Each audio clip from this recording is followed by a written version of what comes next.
सगळं म्हणायची गरज नाही. दुसरा जो तुमचा आग्रह आहे की हैदराबाद आणि औंध त्या संदर्भात सातारा त्या गॅजेटच्या संदर्भात दुपारी काहीतरी चर्चा झाली होती. ती काही चर्चा झाली, तुम्ही काही पुन्हा सगळे डॉक्युमेंट अगोदर दिले होते पण अजून काही देता आहेत का सरकारला? आणि सुप्रे समितीचा एक विषय एवढं सांगते. हे बघा, आम्ही तुमच्या म्हणण्यानुसार आम्ही अभ्यासकांशी फक्त चर्चा केली. आम्ही कसलेही डॉक्युमेंट सरकारला देणार नाहीये. त्याचं कारण असं, सरकारनं 13 महिन्यापूर्वी डॉक्युमेंट घेतले. आता देऊन उपयोग नाही. आता डॉक्युमेंट देऊन काय करायचं? सरकारनं 13 महिन्यापूर्वी हैदराबाद संस्थानकडून तिथल्या मुख्य सचिव आंध्राच्या आणि आपल्या मुख्य सचिवांनी दोघांनी मिळून त्या कॉप्या अटेस्टेड केल्या. नुसत्या कॉप्या उचलून जर आणल्या असत्या, इथल्या मागासवर्ग आयोगाला, राज्याच्या केंद्राच्या मागासवर्ग आयोगाला, कॅबिनेटला आणि इथल्या समितीला आणि 2012च्या कायद्याला, म्हणजे या 5 विषयाला, ही पंचसूत्रीय याला त्या मान्य झाल्या नसत्या. म्हणून इथली समिती आणि इथल्या मुख्य सचिवांना ते तिकडच्या मुख्य सचिवाकडून अटेस्टेड करून आणणं आवश्यक होतं. ते आणलेलं आहे. आता आमची चर्चा फक्त एवढ्यासाठी झाली, डॉक्युमेंट द्यायचे म्हणून नाही, पुन्हा हे द्यायचे मग ते पहिले, त्याच्यासाठी फक्त चर्चा झाली. काय केलं पाहिजे? सातारा संस्थांचं गॅजेटियर आणि हैदराबादचं गॅजेटियर याच्यासाठी मी 1 मिनिटाचा वेळ द्यायला तयार नाही असं त्यांना सांगितलेलं आहे. म्हणून त्यांनी त्याच्यावर धावाधावी झाली त्याची. कारण सातारा संस्थांचं गॅजेटियर असं आहे, एकदम सोपा विषय. पश्चिम महाराष्ट्र पुरा बसतो आणि हैदराबादचं गॅजेटियर त्यात मराठवाडा. हैदराबादचं गॅजेटियर सांगतं मराठवाड्यातला मराठा हा कुणबी, म्हणून त्यांना काही देण्याची गरज नाहीये. त्यांनी शिंदे समितीनं सरकारला आवाज देणं गरजेचं आहे. सरकारनं स्वीकारून किंवा स्वीकारायच्या आधी त्यांनी राज्य मागासवर्ग आयोगाकडून तो घेणं गरजेचं आहे.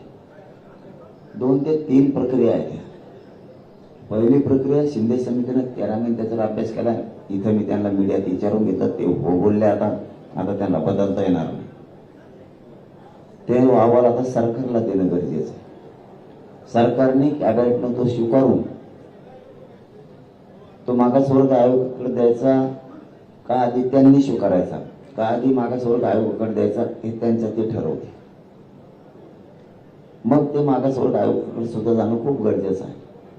2012चा कायद्याचा रूल आहे, त्या रूल प्रमाणे ते करायला लागतं. नसता तुम्हाला आधी घ्या नंतर घ्या, तुम्ही तो घ्या आणि ते टिकवायची पण जबाबदारी तुमचीच आणि अंमलबजावणी करायची जबाबदारी तुमची.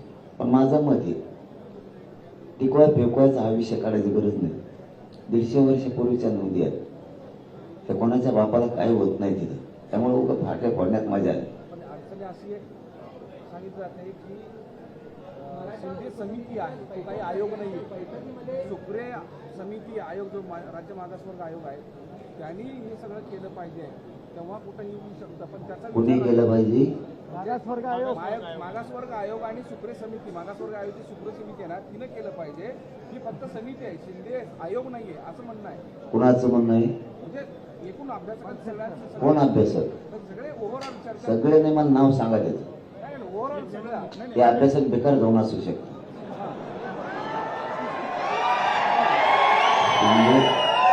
शिंदे समितीचं मी सांगतो फोडून तुम्हाला, आम्ही खेड्यातलेत पण अक्कल आहेत म्हणून तो एवढा लढतो ना.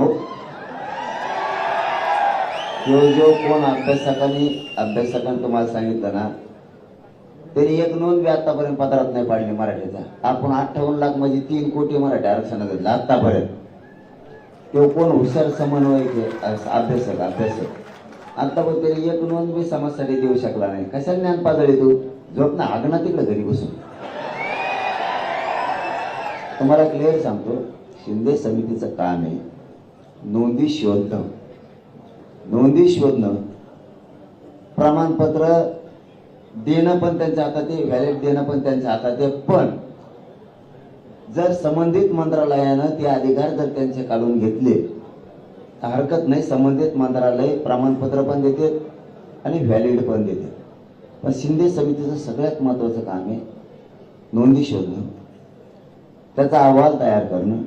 त्यांनी तो अहवाल तयार केला, त्याचे 3 खंड तयार केले. गप्पानारे पागल आहो, तुम्ही आयुष्यात कधी फोटो बघितलेला आहे का नाही? त्यांनी त्याचे 3 खंड बनवले, सरकारला दिले. हे काम शिंदे समितीत आले. एकदा जर सरकारनं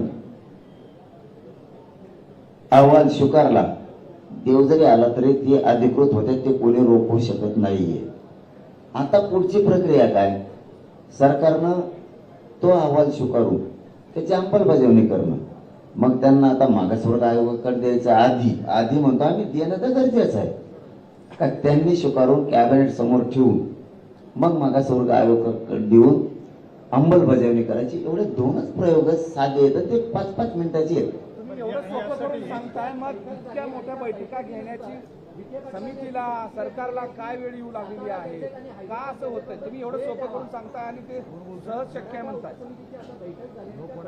पाटील, त्या समितीमध्ये ना त्या शिंदे साहेबांनी वेळ वाढवून मागितलाय.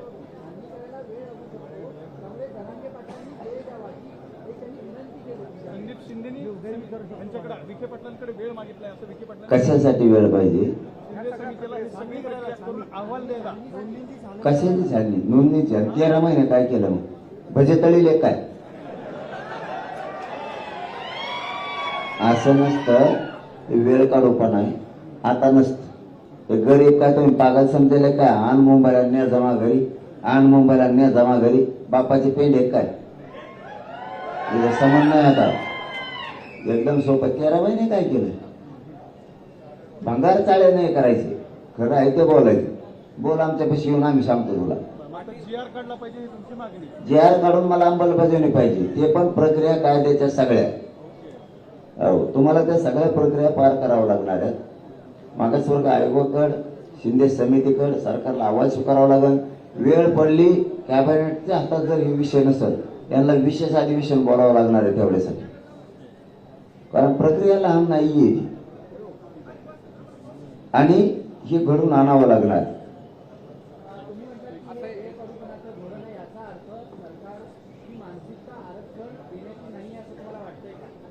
सरकारची आरक्षण देण्याची मानसिकता नाहीच आहे. तुमचा आणि माझा प्रश्न एकच आहे. म्हणून तर मुंबईत बसलोत ना. आता तुम्ही नुसते मजा बघा, पोरं कसे नीट करते त्यांना.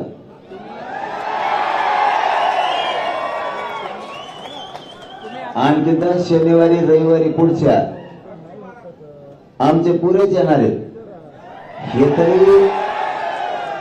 हे तरी पोट्टे येत. हे ऐकत येत. एकदा जर आमचे धोत्र आले ना, ते धोत्र कुणालाच मोजीत नाही. ते कुणाला बी त्यांच्या धोत्रात घ्यायला बसलेत. मंत्र्या सुद्धा धोत्रात घेतो. आपण कधी खोटं बोलत नाही आणि मी जे बोलतो ते राज्यात करतो. पुढच्या शनिवार रविवारी बघा तुम्ही, तिकडचा आमचा सगळा मेन माल यायचा राहिला. आणखी मेन माल कसे हागण लावतो यांना तुम्ही नुसती मजा बघा. पाटील, तुम्ही आता जे म्हणलात की सरसकट म्हणू नका, पण तुमची मागणी तर सरसकट आहे. थांबा. तुम्ही आता म्हणलात की सरसकट म्हणू नका, पण तुमची मागणी तर सरसकटच आहे. मग ती सरसकटची मागणी बदलली आहे का? नाही, सरसकटची मागणी बदलली नाही. तुम्ही कन्फ्युजन करू नका. सरसकटच होतंय. मराठा आणि कुणबी एक हे 58 लाख नोंदीच्या आधारावर तुम्ही GR काढा. 2004चा आधार आहे त्याला. आणि नसल बी तरी पोटजात, उपजात म्हणून, तत्सम जात म्हणून तुम्हाला ती आरक्षणात मराठी घेता येते. तर फक्त तेवढंच करा. ते सरसकटच होतंय. तुम्हाला काय करायचं आम्ही आमचं बघू ना.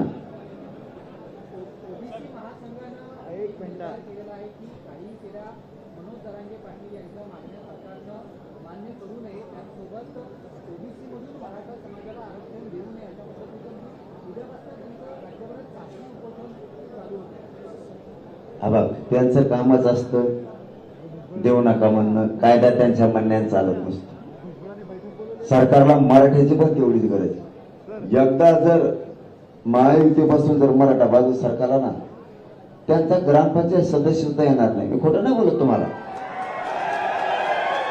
आडमोठा बोलत नाही, तुम्हाला खोटं बोलत नाही, किंवा त्यांना घाबरीत नाही, किंवा सरकारला धमकी देत नाही. एकदा जर आता ह्या मुंबईच्या मोर्चात जर सरकारने काही दिलं नाही, त्यांचं जर ऐकलं, ओबीसीचं कोणाचं म्हणतात तुम्ही ते 2-3 नेत्याचं, तर मराठीत जर लाट पसरली नाराजीची, खोटं बोलत नाही तुम्हाला, प्रत्येक वार्डात 40-50 कवाना मराठीचं मतदान आहे. ग्रामपंचायत सदस्य पाडायला तेवढं लय झालं, नगरसेवक पाडायला 200-400 मतदान लय झालं. एका मतदारसंघात लाख मतदान आहे आमचं. आमदार पाडायला 20,000 मतदान जरी विरोधात गेलं तरी तिची कोपाट लागेल.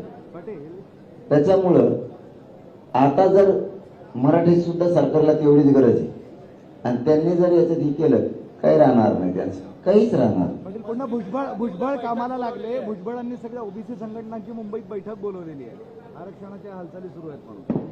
नाही, त्याला नाही मोजेत व्हावे, त्याला मोजेत नाही, त्याला कामच काय दुसरं. संघटना गोळा करीन, आमकं गोळा करीन, त्यांना पैसे देईन, दुसरं काय करता येतं त्याला. त्याला काही आम्हाला ओबीसी आरक्षणात जाण्यापासून कोणीच रोखू शकत नाही, कोणीच. ओबीसी आरक्षणात आम्ही जाणार. तुमचं आंदोलन जसं ऍक्टिव्ह झालं तसं भुजबळी ऍक्टिव्ह व्हायला लागलेलं आहे. आणि ते पहिलेच कामातून गेलं, त्याचं 50 बऱ्या काय नाव घेता भंगार धावण्याचं.